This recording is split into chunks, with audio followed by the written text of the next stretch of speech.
Welcome back, ladies and gentlemen. I'm Marcus Aurelius, and this is Dwarf Fortress 2014 Anvilquested. And we were beset by tragedy in the last episode and lost a number of dwarves. So, between episodes, I have press-ganged some dwarves with military skill at random into the squads, and I'll introduce them in just a bit. But for right now, we're going to profile a dwarf, since we forgot to do that last time. 64. 64 is Dagal. Oops. Not what I wanted to do.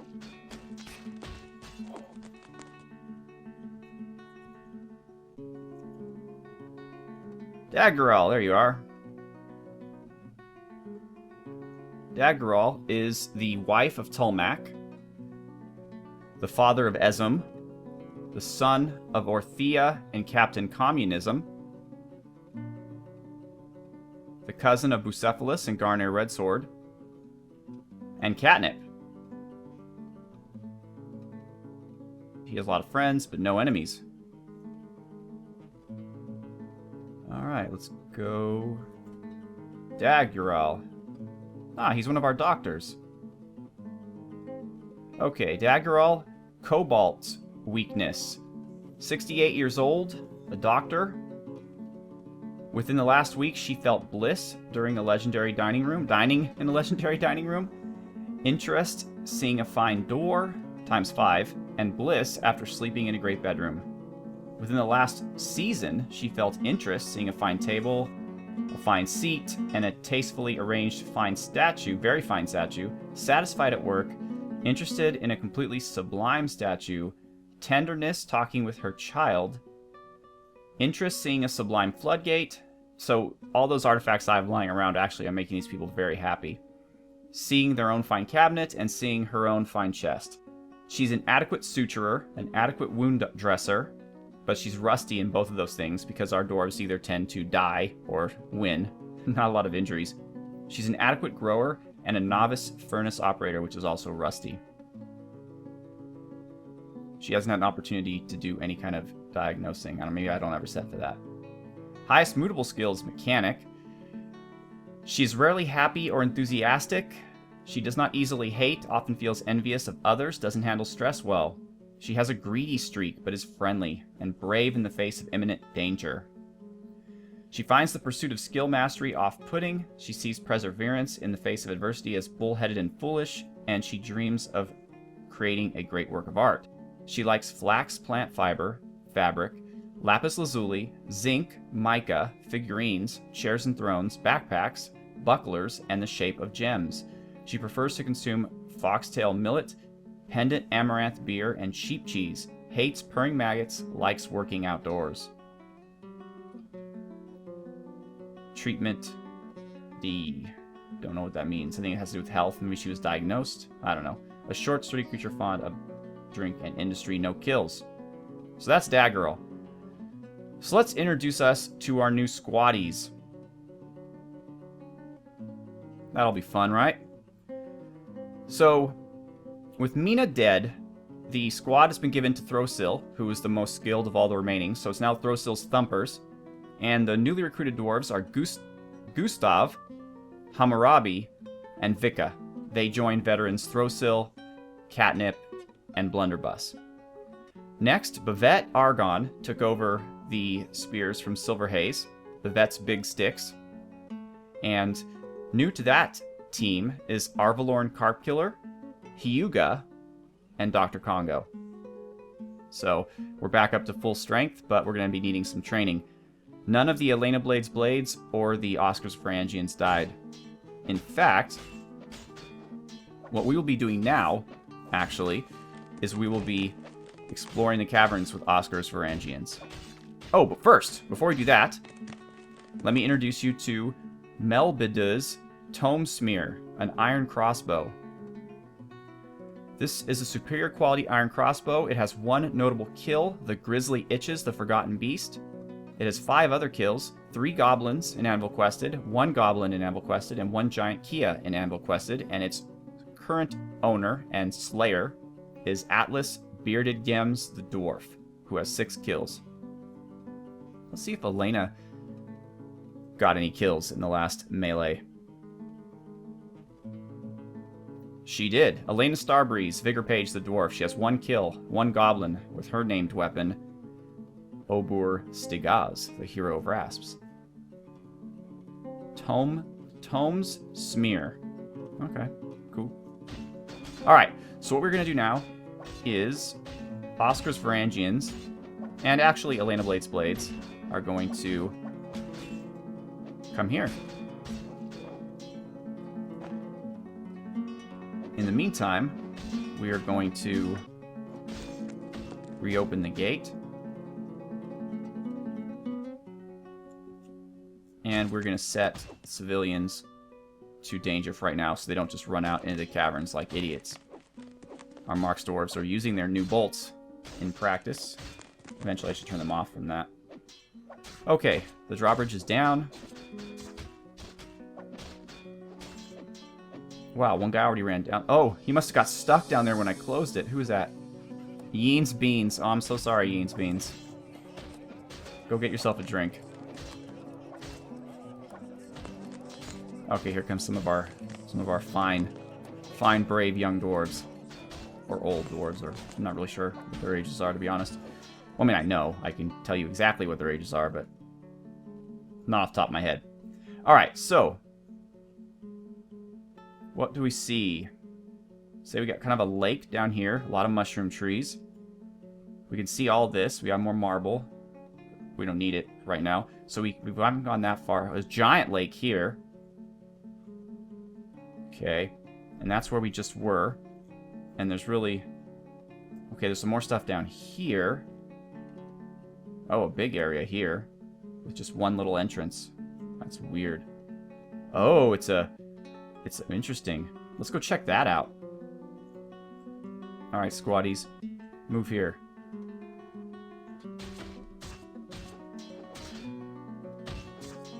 Oops, not what I want to do. Alright.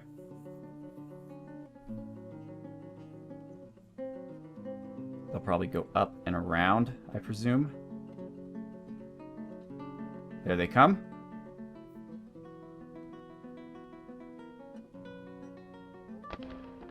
Okay. So this is where the cavern ends in this part. Let's go C and F. Let's move over to the lake shore.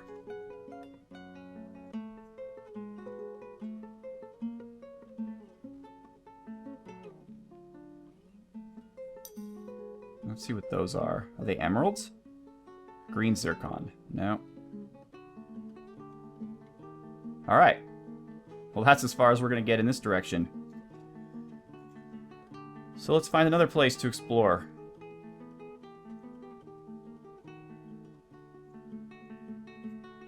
Whoa. That is an awful lot of spider webs. Let's just take a look here. Any great cave spiders? No, but there is a troll. That's Cavern Layer 1, I think. So not a problem. Alright, well, let's go check it out, team. This might be a lack of intelligence here, but we need to explore this cave. So let's just go right in the middle of it. We see everything up here. Yeah. We've done everything down here. This is the corner. So we just have the western half of the cave. That's a big lake. And the mushrooms, I mean, how are you even supposed to cut those down when they're growing in the lake? I don't know. I guess you're not.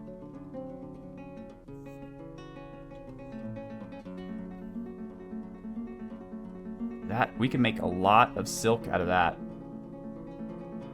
But I mean, there's so many entrances into this cavern that if I have my civilians go out here and some enemies arrive, it's going to take them too long to make it back to safety. Where are you guys?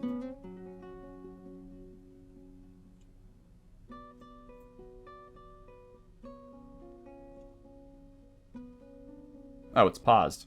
I don't know how that got paused. There's one guy.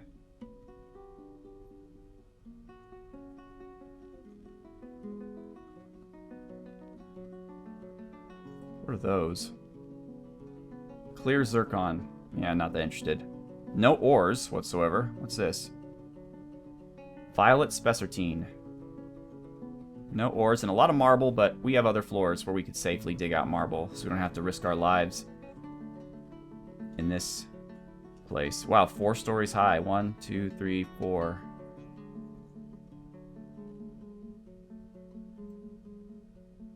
We're not paused again, are we?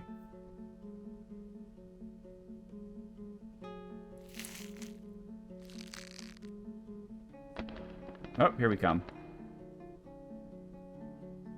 Alright, this lake is humongous. We can't even see the other end of it. And I don't see any giant cave spiders. There's a blind cave bear. Where's that? It's up in a tree. How did you get there? I mean, I know you're blind, but that's... What? Where'd he go? Where'd he go? There he is. What are you doing, blind cave bear?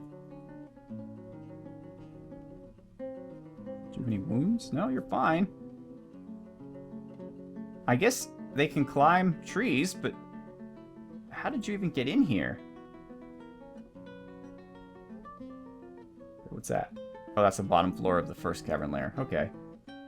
How did he even get there? There's some of my doors. Okay, so it's near the front here. Oh, I see where we are. Okay, so squads.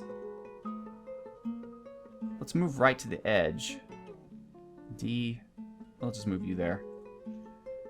Because I want to see as much as we can see.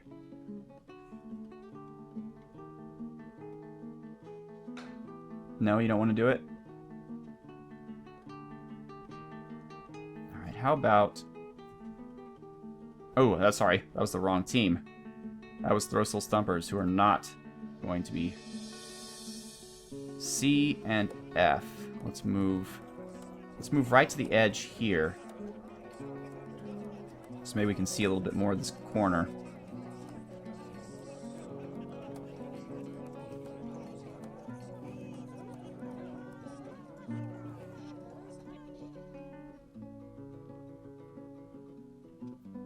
Maybe someday. Oh, here they come. Okay, beautiful. So we have a little bit more vision here. It's a giant pillar of marble and slate. So really the only way to see more of this cavern would be to dig, which we can't do. Well, we can go all the way from here. Okay, we can go from here. We could dig to here and like carve a fortification here, which will then show us that whole corner of the thing. Is that? No, that's black pyro, but I thought it was more sphalerite. Alright, well, you know what? Military alerts inactive. I'm gonna have them gather some of this good stuff here. Let's see. Zircon. In the past, I have... What are you? Thought I saw something. Thought I saw something moving. There it is. It's a fish. In the past, I have walled off portions of the caverns for the usage of my dwarves. If I'm going to do that in this, I'm going to have to find a good place for it, because now that everything's so tall, any wall I build I'm going to have to commit to. It's going to be really high. So you got to, first of all, you got to find the entrances. And mostly you got to find the land entrances. A Forgotten Beast can get to you anywhere, but most critters come in through the land. So for instance, this is the land entrance here. So if you wanted to, you could build a wall right here and block off entry into this portion of the caverns by a land creature. But you'd have to build a wall 2 stories high in this instance, because if you didn't, the creature would just appear here on the edge of the wall. It wouldn't harm you, but it would, well, now in this game, it could probably fall down. So that's one entrance. Obviously, the C entrance I can't do anything about. Over here to this angle, there's just a C entrance. And there's the ground entrance here. So actually, to restrict access to this cavern, it might be a good idea to do that.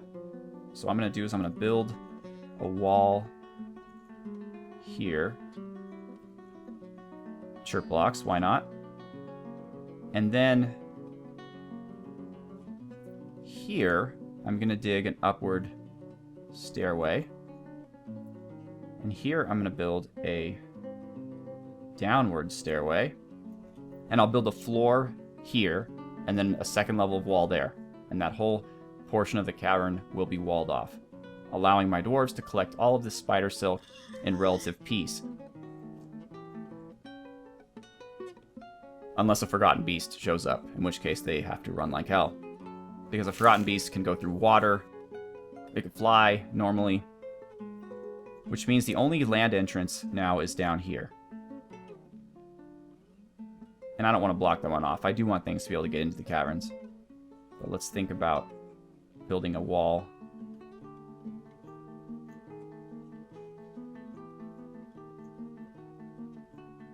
Okay, this is over here. You know, I could build some walls just here to block off this little stretch, and I can open up this wall and make it part, but I'd have to build floors here. I mean, you really have to work hard to make sure that every possible entrance is covered. Like, for instance, I'd have to floor over all of this. So it takes a lot of thought. This is actually pretty simple. Okay, sparring. Alright, so you can see the walls going up. Build floor. Shirt blocks. So this should really be all I need, unless there's an amphibious creature. Because our dwarves aren't going to be down in this corner. Oh, the military's still there. You guys can go get a drink or something. Alright, so here's the main entrance. So what I could do... There's another entrance here. I could build a wall here. But I wouldn't want to do that because it wouldn't allow... But the location of the wall should be in a place where my dwarves can get to it from the fortress, but it still leaves the entrance open to the wider cave so that the Forgotten Beast will come in that direction. So it takes some thought if you want to wall off certain portions of the caverns. Like, I can create a wall horizontally, let's say from here to here, and then open this up to it. But that would have the potential negative of allowing a flying or water-based creature into my fortress, since I can't wall off the ocean completely. I can only wall it off from land-based creatures. But a hallway with some traps should stop all but the most determined of normal enemies.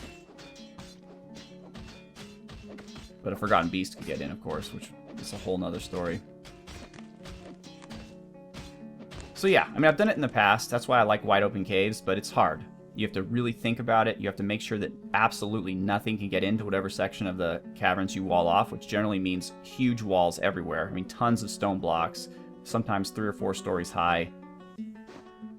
And you gotta ask yourself, is it worth it? Like, what are you getting out of it? Now, there was some ore down here that was rare, you know, or if I was really, really low on wood, topside, and trading wasn't yielding enough, I could, you know, wall off a large area of this so I could start getting mushrooms without having to initiate the project, which for all I know isn't even working. Yeah, still no large trees of any kind here. So I'm not even sure if that'll yield any positive benefit. So if you needed wood, obviously this is a really good source of it. Okay, build wall.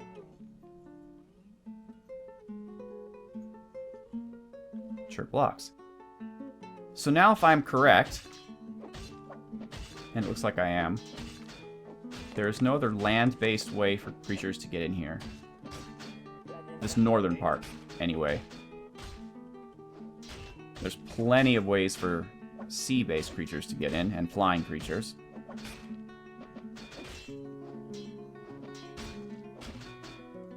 But now we can harvest all of this silk in relative safety.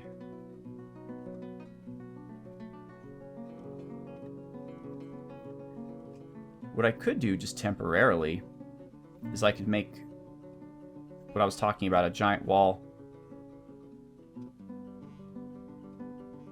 Well, it would have to be lower than here. Basically a wall that only a Forgotten Beast can get through. So any other creature would get caught in a trap.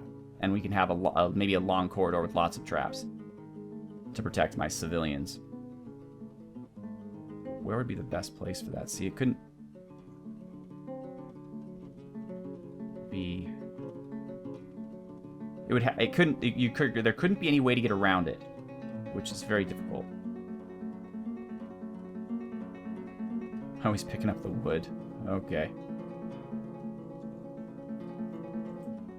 Alright, so this goes here, and then down here. Right. There's a little entrance right down there in the southern part, too. This is a weird little corridor right here. You know, I could use this to my advantage. I could have the miners take these ramps out. Although any kind of creature that can climb up. See, that's another problem with this new version, is before you could just cut out ramps and you were pretty secure. Except for flying creatures. But now, since creatures can climb, you really have to make sure that your walls are floor to ceiling. It's almost just not worth it. I might lose some unassigned, I don't know. But we are, obviously they're running here and getting the... There's this guy. What's he doing? That's Maragas. What are you doing, buddy? You have no job. You're just... Hey, I'm in the cavern. It's beautiful down here. A lot of mushrooms. A lot of spider webs. That's interesting, isn't it? The masterwork of Marcus Aurelius has been lost. Off the... Oh, Kia must have got it. It had to have. Because why would it go off the map? Could have been a bolt, I guess. Huh. Well, regardless, I need to let my dwarves train up. And if anything exciting happens down in the caverns, or if another invasion comes, although it seems like once a year is about how often they come, I will bring you back. But until then, next episode, we'll see the memorials to our fallen dwarves, and we'll see the memorial to the fallen Forgotten Beast. So once again, I am Marcus Aurelius. Thank you so much for watching. Have a good one.